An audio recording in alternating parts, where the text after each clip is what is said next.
On the evening of July 25th, 2018, Andrya DeGhelder didn't show up for her night shift at the VA hospital in Augusta, Georgia. It was completely out of character. She was reliable, punctual, and never missed work without calling. Her coworkers grew concerned, and after failed attempts to contact her, a close friend called the police to perform a welfare check at her home. What authorities found inside her house sent shockwaves through the quiet suburb of Grovetown. The front door was locked. Her car was still in the garage, but inside there was chaos, signs of a violent struggle, blood on the floor and walls, items scattered, and the contents of her purse dumped out. Even more disturbing, Andrya was nowhere to be found. She had vanished, and everything pointed to foul play. Who was Andrya DeGhelder?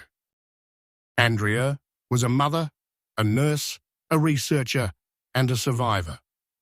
Years before her disappearance, she had battled aplastic anemia, a rare and life-threatening blood disorder.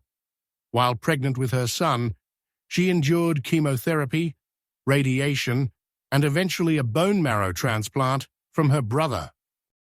During her recovery, she started a blog, Surviving Aplastic Anemia, to share her journey and inspire others. After surviving what doctors once thought she might not, Andrya went on to earn a graduate degree in clinical laboratory sciences. She received awards for her research and committed herself to helping others. She was a woman who had rebuilt her life from the ground up. But life wasn't done testing her. In 2017, after 15 years of marriage, Andrya went through a divorce. She moved into a quiet neighborhood in Grovetown, Georgia, and began again, this time as a single mother to her son, Kellen. Neighbors described her as quiet, kind, and private. She kept to herself, focused on work and family. Nothing about her suggested she had enemies, but someone knew her well enough to get close. The disappearance. July 24th was Andrya's last confirmed day at work. She had swapped a shift to help a co-worker and left the hospital around 7 a.m. That evening, she was supposed to have dinner plans, but cancelled them. She last spoke to a friend around 4:15 p.m. By the next evening, she was missing. When police entered her home on July 26th, they found blood throughout the kitchen and bedroom and personal items scattered across the house. Her phone was still there, unlocked, with missed calls and messages piling up. Authorities quickly ruled out the possibility that she had left voluntarily.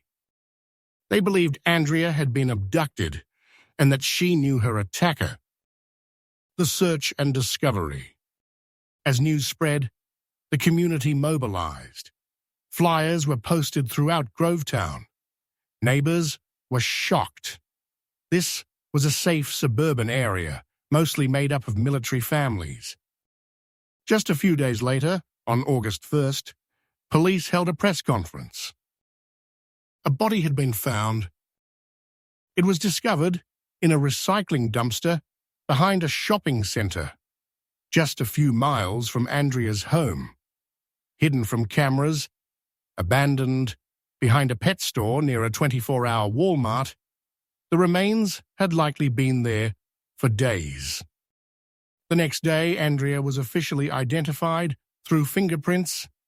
The autopsy confirmed the cause of death: strangulation. Her family, friends, and community were devastated. The woman who had survived a rare illness, who had fought for her life and rebuilt it again, had been murdered and discarded like trash. The investigation. From the beginning, investigators believed that someone close to Andrya was responsible. There were no signs of forced entry. It was clear she had let her attacker in willingly. Detectives quickly identified a person of interest, Christopher Gibson, Andrea's next-door neighbor, a man with a long criminal record and recent allegations of harassment and stalking. He had also been arrested for shoplifting near the same Walmart where Andrea's body was found. Police searched his home and collected evidence, but no charges have ever been filed in connection with her murder. They also looked into dating apps. Andrea had been active on several platforms like Tinder and Bumble. Police explored whether she may have met someone dangerous online, but again, no arrests were made. DNA found at the crime scene was submitted to Georgia and federal crime labs, but delays and backlogs in testing created frustrating bottlenecks in the case. Months passed, then years. Still, no justice. Aftermath and legacy. In the days after Andrea's death, her community came together. Vigils were held. Her yard was filled with stuck justice for Andrea signs. Pink balloons were released into the sky. Candles were lit. Tears were shed. Her mother wrote an open letter begging for her safe return. Her sister later shared her heartbreak, saying, "She was important to us, and she's leaving people behind that need peace. We need justice." Andrea was laid to rest on August 18th, 2018, in her hometown of Salisbury, Missouri. She was just 39 years old. Unresolved. As of today, no one has been charged in connection with Andrya DeGhelder's murder. Police have evidence, they have DNA, they had a suspect, but the case remains open. Her story is a painful reminder that sometimes even those who fight the hardest to live become victims of senseless violence, and that justice delayed often feels like justice denied.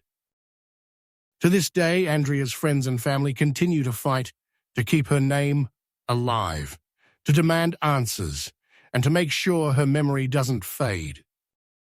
If you have any information about this case, please contact the Columbia County Sheriff's Office at 706-541-2800.